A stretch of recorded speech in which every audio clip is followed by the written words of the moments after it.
I think pleasure is something that just happens in the moment, like that instant joy whenever you have something happen to you that you feel is like a good accomplishment. A sensation of joy that makes you feel happy. It's enjoying something that's going on, whether it's something you're doing or something you're experiencing. I would just say gaining happiness from something, even just for like a moment. Is whatever feels good at the moment. It's like that feeling on a Sunday afternoon when you got a steady buzz going and you're sitting out on your back porch looking at the yard. Pleasure is more short term, so in the moment, things that bring you happiness. Pleasure is those single moments where something really positive occurs. So it might be happiness or joy or just pure jubilee, but those single moments where it occurs, I think pleasure is very fleeting, but when in the moment, it's probably one of the best feelings.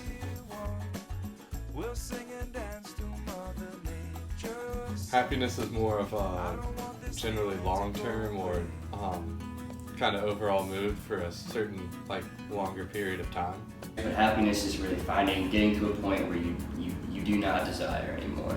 You lack the need to desire. You're past that. You have achieved a state where you no longer feel you need more to be happy.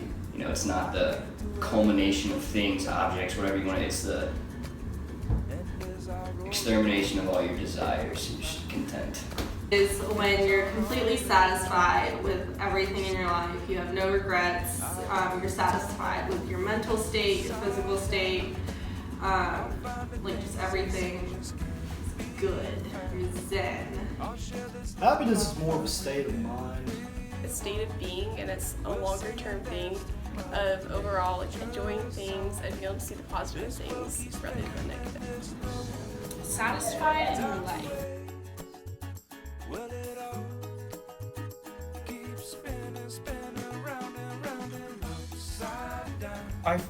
I think I would probably put it towards a house, honestly. I'd probably buy a really nice wardrobe. I'd go to Sephora. First thing. Probably a new car.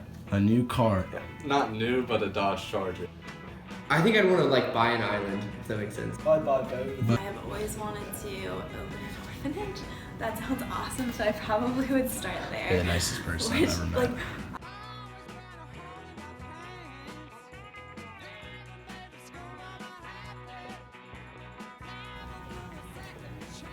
I'd probably take a dope-ass trip, out of the country or something. I would buy a lot of plane tickets and hotels and plan to travel. Well, I'm gonna go travel then, for sure. Okay. In a week, I'd probably spend $10,000 on a trip, just an all-out, all-you-can-do trip, just to have a memory that would last a lifetime. Any kind of trip, Definitely buy a plane ticket and go to somewhere in Europe, and then probably buy different train tickets so I could go to a bunch of different countries in a week. You know what I'd do? I'd travel. That's what I would do. Really? Absolutely. Yeah, Okay. close.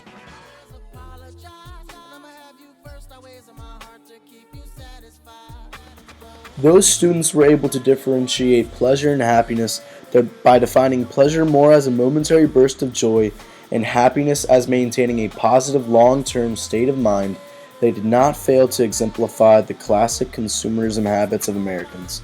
With $10,000 to spend in 5 years, most students wanted to buy a car, new house, or bigger wardrobe. However, with only a week to spend the cash, the majority said they would take a trip out of the country. And interestingly enough, after answering that last question, the interviewees' smiles seemed to jump a little more. We as Americans spend a whole lot more on shit for pleasure rather than happiness. Spending money towards a material good may bring a rush of joy, but soon the joy will balance out and your happiness levels will remain unchanged. This process is called adaptation.